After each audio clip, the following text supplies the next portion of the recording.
Philosophy Bites is available at www.philosophybites.com. In Book 7 of Plato's The Republic, there's a famous allegory in which Socrates describes prisoners shackled in a cave.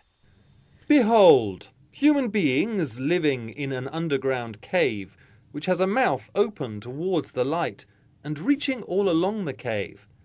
Here they have been from their childhood, and have their legs and necks chained so that they cannot move, and can only see before them, being prevented by the chains from turning round their heads. The prisoners are staring at the wall in front of them. Behind them there's a fire. Behind them too, puppeteers are manipulating their puppets. The prisoners just see the shadows before them, but take them for reality. They don't realise they are mere reflections. Then a prisoner is released and is taken up a steep and rugged ascent to the sun. But what use did Plato make of this allegory? What was he trying to say? Simon Blackburn is Professor of Philosophy at Cambridge University and author of a recent book on Plato's Republic. Simon Blackburn, welcome to Philosophy Bites. Thank you very much. Nice to see you. Today I'd like to ask you about Plato's philosophy, specifically his image of the cave, which is probably the most famous part of his book, The Republic. Could you just sketch for us what that image is and what its point is? Let me try the point first. I think the point is going to be something to do with an ascent of the soul. It's going to be something to do with improvement, with somehow breaking out of the rather depressing state of everyday humanity and ascending to something better. It's a very peculiar image in detail because, of course, it's not just that we're in a cave. It's that we're in a very special sort of cave. We're like prisoners in Plato's starting point. We are looking at a wall and there are marionettes behind us, dolls or puppets, and a fire behind them. So what we see on the wall are just the shadows of the marionettes. So the image is one of being very deeply disconnected from reality. You know, you might think the image of a marionette is bad enough because a marionette is a pretend something, it's an illusion of a person. But Plato has us looking at the shadow of an illusion. And then the hero or the poet or the philosopher or whatever he is, anyhow, the illuminatum, the person who's going to get illumination, starts to ascend from the cave. And he breaks his chains, he comes out of the position of the prisoners, and he ascends, and eventually he comes into daylight. He starts to see the world. And finally, and this is the sort of climax of the whole thing, he sees the sun, the source of illumination. And that's the metaphor for total understanding, the ultimate human moment of clunk-click where everything fits together.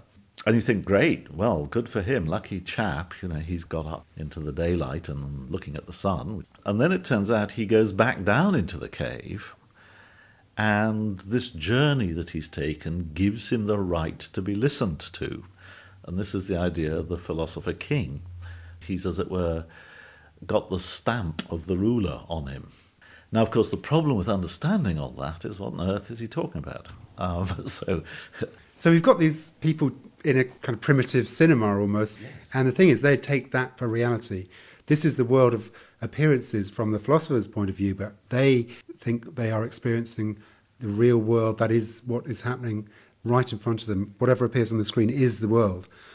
Now, the philosopher goes out, gets dazzled by the sun, comes back, and presumably he's got a message for those people. What's his message?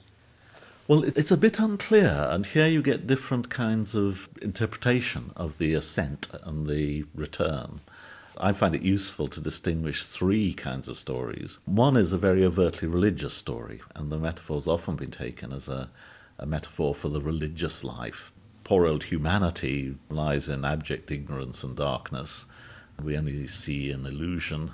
The religious illumination comes to somebody. He sees the Lord. He gets a transcendental moment of grace. And because of that moment of grace, he's then a moral authority, possibly an authority on politics, how to live, how we should all conduct ourselves.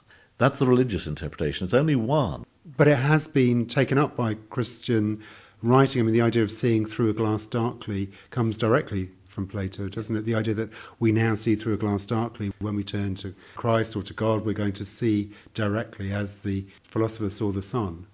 Yes, absolutely. It's proved a very, very potent metaphor for Christianity. Absolutely. So what's the second interpretation? That's the first one. The second, I don't think it's entirely free of religious connotations, but it's got much more to do with a kind of visionary approach to this world. You see this world with an illuminated gaze, with an intensity of vision. I think of it as romantic, Wordsworthian, Coleridge, Blake. The idea of a particularly intense kind of awareness of the world around us. So you see eternity in a grain of sand. So it's not now that you're clanging shut the door of your cell, or rather turning away from the world towards something else. You can be involved with the world, but you're involved with this special intensity, almost aesthetic purity. Okay, so what's the third interpretation? Well, the third is in a sense much more prosaic, but it's got a lot of textual backing in Plato. Plato distinguishes between mere sightseers and, as it were, the educated observer, the person who understands. I think a valuable example here is something like, imagine an American watching a cricket match. There's a sense, perhaps, in which he sees what you or I might see. But, of course, we hopefully understand a great deal of what's going on, whereas to somebody who doesn't, it's just sort of chaos or movement, or sometimes absence of movement, without any evident rhyme or reason. So now if you imagine the ascent of the soul is the arrival or the achievement of understanding, you then begin to make sense of some of the things Plato says about what's necessary for the philosopher king. And what's necessary is not, as it were, a particularly vivid religious imagination or a particular poetic soul. In fact, Plato's famously rather sceptical about poetry in general, and he mistrusted the imagination. He mistrusted, even Homer. And what you get instead is mathematics and rhetoric or logic, philosophy, skill in thinking. Many, many years of education in mathematics, many, many years of education in philosophy. So you've got something much more like a rather rigorous university education, which suggests that he's got something more like scientific understanding in mind. The person who sees the sun and the real world and then comes back and educates or tries to educate the people still in the cave is the person who's achieved what we think of as a scientific or mathematical understanding of things. You used the phrase philosopher king. That seems to imply that Plato had a pretty lofty role for philosophers. Yes, of course, we've got to be careful of what a philosopher was. It wasn't just one, somebody who earns his living in a university department.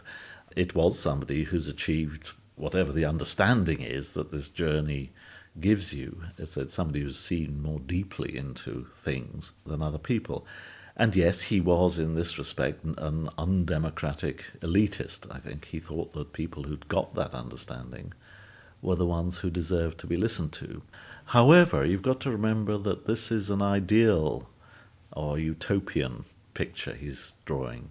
Socrates very directly says it does not matter if the ideal republic, the kind of republic he's sketching, is politically possible or ever existed or ever will exist.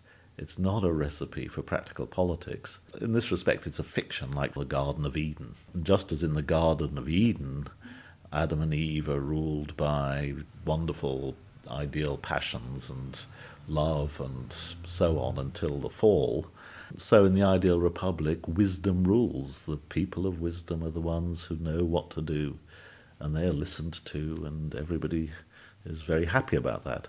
So it's a fiction of a golden age.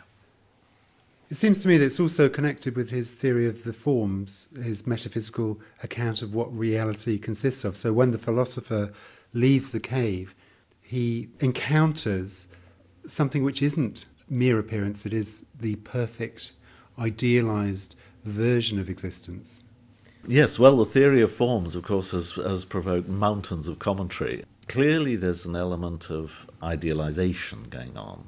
You don't gain your understanding, for example, of the circle by looking at, empirical things like mill wheels or cartwheels. You gain it by thinking of the ideal circle and doing something more like what Pythagoras or Euclid would have done with a circle, which is to start to understand the mathematics of pi and irrational numbers and so on and so on. So I think the form of the circle is very intelligible. It's just what the geometer would call a circle.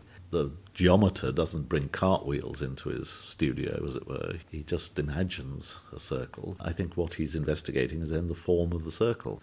And then in that sense, it's not mysterious that the philosopher, for example, who's interested in moral issues, is thinking about the form of the good. The theory of form seems to be all about the distinction between appearance and reality.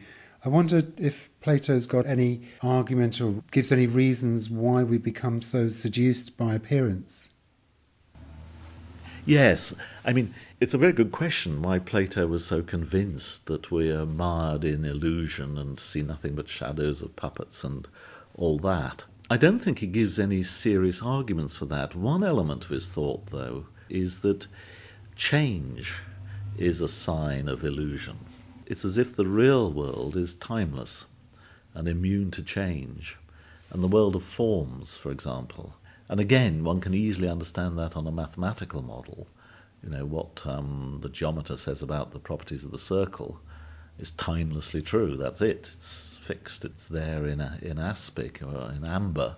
Whereas, of course, most of what we are dealing with in everyday life is inevitably stuff that changes as we change. And for Plato, there's an association in his thought, I won't say it's an argument, between change, subjection to time, and illusion, failure to be truly real.